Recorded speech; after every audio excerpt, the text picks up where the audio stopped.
broadcasting around the world. This is the Hard Asset Money Show. Your wealth, your money, your future. Serious talk about what's happening and how you profit. Hosted by Christian Briggs. Follow him on X at BMC_HAM. Live in 3, 2, 1.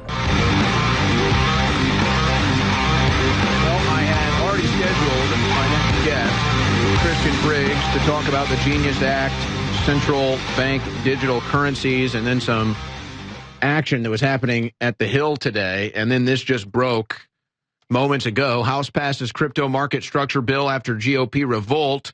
The House passed legislation today laying out regulatory rules for the crypto industry after GOP leadership managed to stem a revolt from competing factions in the conference that brought the floor to a standstill and left the crypto legislation in limbo. The Digital Asset Market Clarity Act cleared the House 294 to 134, with 78 House Democrats joining the Republicans to support it. After hours of negotiations and the longest House vote on record, it was 9 hours. They broke the record. I guess it went over that now. Leadership agreed to add the Anti-CBDC provisions to the National Defense Authorization Act, giving it a better chance of reaching Trump's desk. Now, I was talking to General Flynn earlier about this, and I asked him if he was doing interviews, and he said, no, but you should get Christian on. He's an expert on this. Shared with me Christian's contact, got in touch with him, and now he joins me on the show. So, as we were discussing earlier, Christian, I'm really just going to be asking you the questions and having you get into your perspective on all of this. So I suppose we'll start here. The issues of central bank digital currency, I think, are pretty well understood by this audience. But is it well understood by Congress? Does Congress understand the real issues that we face? And is that why this was a record-long voting process?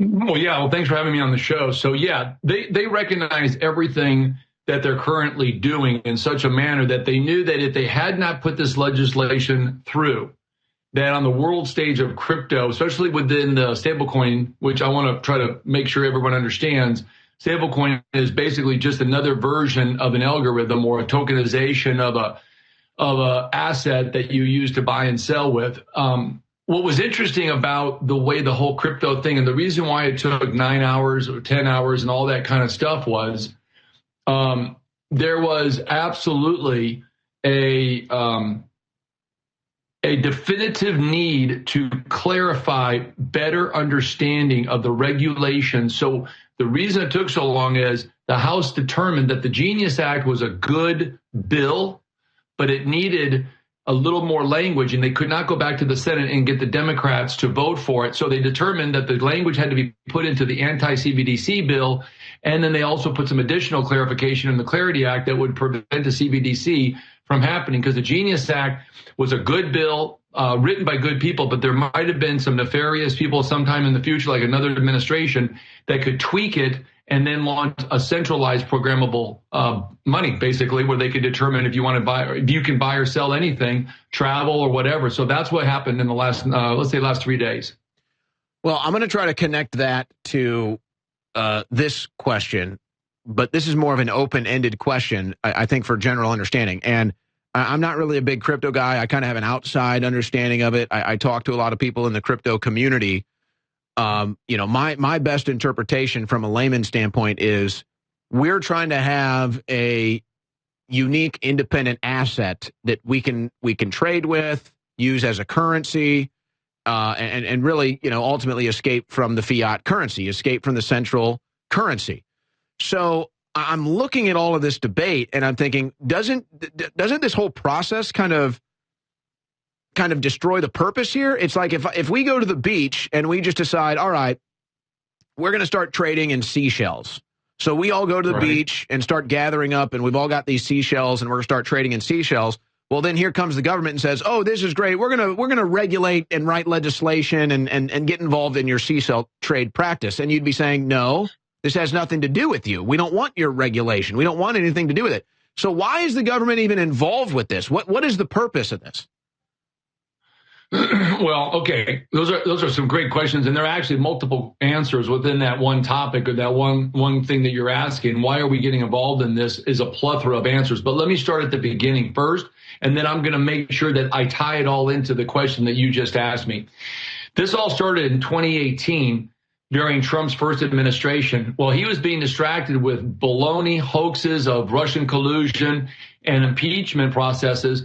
The Federal Reserve was secretly working on a project called the Hamilton Project from the New York and the Boston Fed buildings.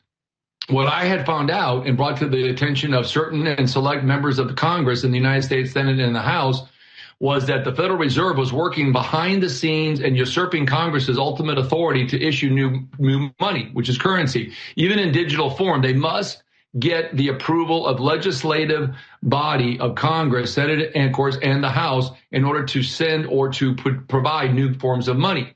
Well, the Federal Reserve took it upon themselves to redefine money. Instead of saying retail, being, you and I would use it, they did commercial central bank digital currency building.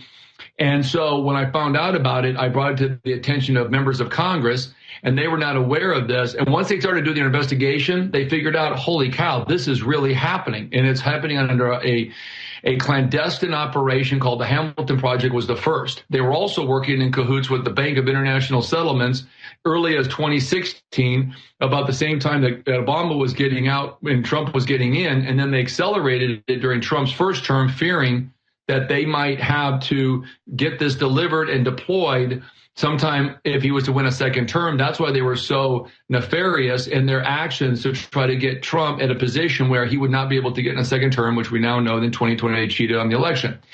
So with that said, let's fast forward. So during the Biden administration, Joe Biden signed an executive order. God knows he probably didn't use the real pen, but an auto pen.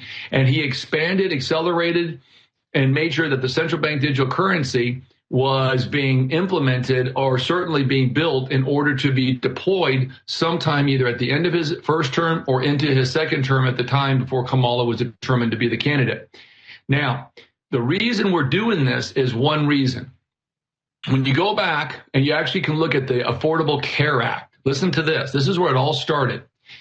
It started when Obama took office in 2009, when Bitcoin became something of a novelty, and then it kind of mushroomed into where it's at. Obama wanted two things, two structural changes in the way of which the United States would go from a republic to a democracy, because it's a republic. It's a constitutional run by laws, not democracy run by what I consider to be majority of emotions.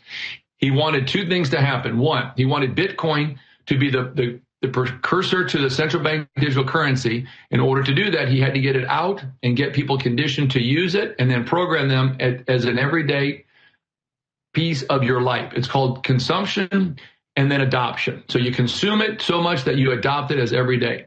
So Bitcoin was not started by somebody in an apartment in Newport Beach, like some people think. It was started by multiple different agencies that collaborated together in order to condition people to start thinking digital. Second thing he did, which was brilliant, and again, this would have turned money into a communist, and I'm going to quote Senator Bill Hagerty, Tim Scott, Congressman Warren Davidson. We would have been pure communism had this central bank digital currency been issued. The second thing he did to try to, again, socialize, communize, and some people will argue back and forth, but I'm not sure what the difference is much anymore. He wanted to socialize, communize medicine and healthcare. So that's where the Affordable Care Act came. So he initiated two things that he thought would bring America's down to its knees and bring more in line and consistent with the rest of the world. Well, all of this continued to happen, and then it formulated into what we consider today to be the revolution of digital transactions. And the reason why that Bitcoin took off so much was once people realized that we were going to lose our cash transactions capabilities, checks and cash. It was a certainty, just not sure what the time was. Bitcoin became the go-to alternative form of transactionable assets. And now here we are today. And the difference between a Bitcoin or any kind of a cryptocurrency, which is completely different than a CBDC, is real simple. And I'm going to explain it so everybody can get this. Bitcoin trades on what they call a decentralized ledger or decentralized platform. Decentralized means that it can work with anonymity, it can go anywhere, And short of something nefarious in a wallet or something that would be bad, it pretty much runs its own ways of which the users at the end, from the buyer or the seller or the person that's holding it, determines where they want it to go. Centralized systems are centralizing it in a what they call like a closed loop environment. That closed loop environment allows somebody at the very top to pull a lever, where a decentralized is open sourced. Consider it to be, can go anywhere, anytime. The owner of that asset, the Bitcoin, or if it's Cardano, or if it's XRP, whatever it may be that you trade in, those are decentralized systems, and you can push those anywhere you want. However, when you get into centralized system, that's programmable money. That means somebody at the very top centralizing the power, centralizing the money in an environment that they can determine that you're not going to spend that money. So now fast forward. Here we are today. About 60% of all transactions are now what? Digital.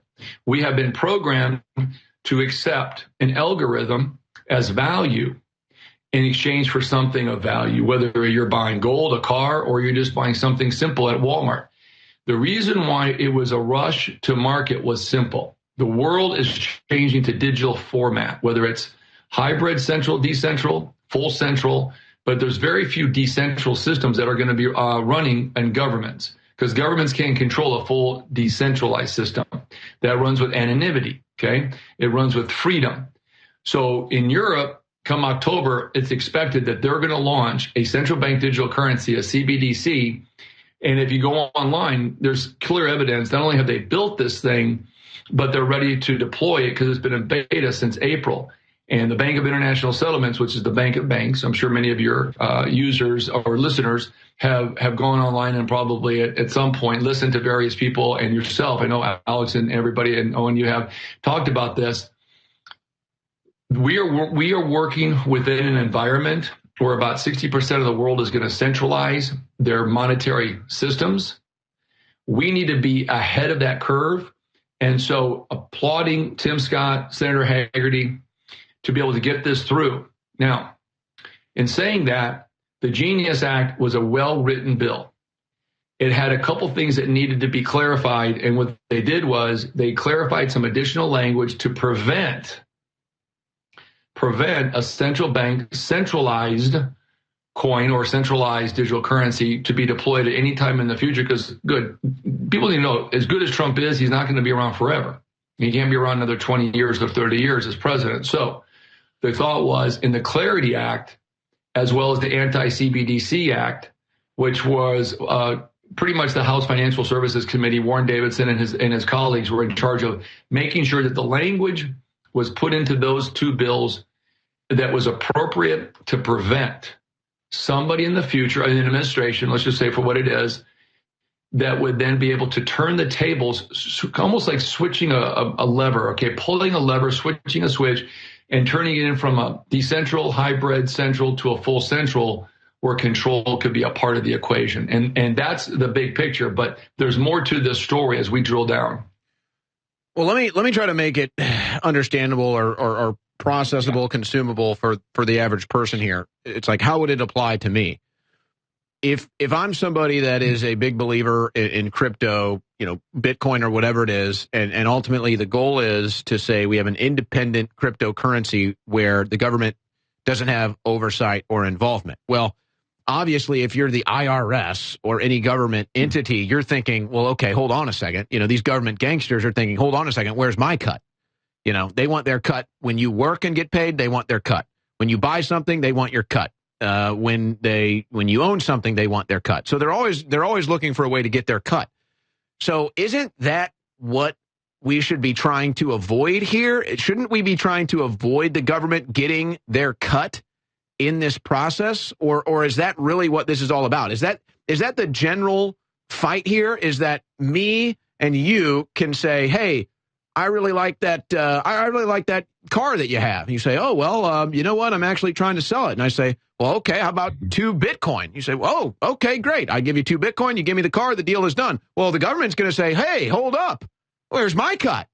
You guys owe me some money here. Is that the general way to put this fight? Yeah, I mean, you're not wrong. I mean, that is a good way of explaining it, but it goes deeper than that. One of the things the Genius Act was incorporated to do was not just to stabilize the understanding and the regulation of stablecoins, which is basically a token that would back something. Okay, you have what they call stablecoin PAX, PAX. Those are gold-backed stablecoins. You have stablecoins that are backed by treasuries or deposits, cash on deposit at various financial institutions or any lender now that you're going to be required to be a bank to hold third-party assets or custodial accounts. The question you have here is, how does the government get its cut? Well, the Genius Act was built and written in such a way to be able to stabilize again what we are going into the next. I mean, look, this is bigger than electricity. I've said this 3-4 years ago. I've heard people actually use this again in my words. It is a revolutionary way of which to transact. And for 5,000 years, whether you use seashells or gold or silver or land, or in the case of how we bought the Manhattan Island from the Manhattan Indians, it was basically a bunch of beads from the locals. We are now going into something that is not physical. We are transitioning from the paper, the hard assets, to a algorithm. Now, the short-term value of this bill and this legislation of Genius Act, let's just talk about the Genius Act first, is to bring together the understanding that people will buy the stable coin. They will buy these. They'll be issued by financial institutions that have the license and have the right of which by the federal government's own policies and regulations to issue these stable coins. We can buy them. You buy them. I can buy them. Those then will be shored up. The money that you use to buy those will shore up the short-term treasury market. They'll be buying treasuries as a backstop to the stable coins. That would help bring interest rates down without artificially asking or trying to get the Fed to lower rates, whether it's good, bad, or indifferent. Then all of a sudden the rates come down. We now can ultimately see a lower deficit spending because we're not paying as much interest every day, every week, every month, what have you, on the debt, especially the short-term debt. Long-term debt is still problematic, but at least short-term we can get a handle on. And the crypto industry will be huge, and it'll bring GDP. I'm not sure the numbers yet. I'm actually working on that to see what the impact's going to be of this bill. But the bottom line is, had President Trump not won this term, let me tell you how bad it was going to get. Who are the bad actors? I'm going to give it to you straight. I'm going to probably ruffle some feathers, but I don't really care.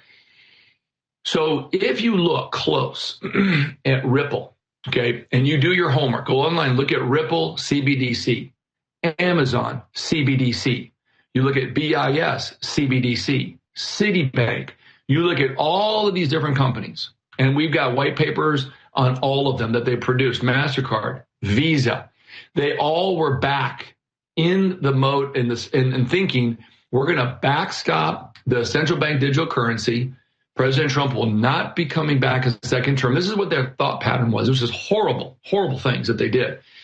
And President Trump knew this was going on. And kudos to him for staying the course. That shows the integrity and character of the man. And he knew he had to get into the office. This was one of his primary goals outside the big, beautiful bill, which obviously helped on the taxes and small businesses. But there were bad actors that were formulating a plan. And this is not conjecture or opinion. This is fact. And I brought this to the attention of Congress. A number of different senators got on board with the House members, and we did our homework, and we determined that this was being done and built in around Congress's own authority. And what happened then was we knew at some point that this was going to become the law of the land had Kamala won. I never thought she could win, but in the event she did, this was bad because there was an interview in February of this year where the CEO of Ripple actually was talking about this with some of his colleagues and other people within the industry, where somebody among the group had basically said clearly, had Kamala won, the platform, it's called FedNow, was the gateway to insert a CBDC, which, mind you, was already built. The Federal Reserve had already built this thing and tied it directly into the BIS. Members of the House actually toured and went to the BIS last year and confirmed all this about a year ago and told me personally. And they said that the Federal Reserve thought that they had the authority. Even Powell said in open testimony a number of years ago, they could launch a commercial CBDC, but not a retail. And they're right. But think about this.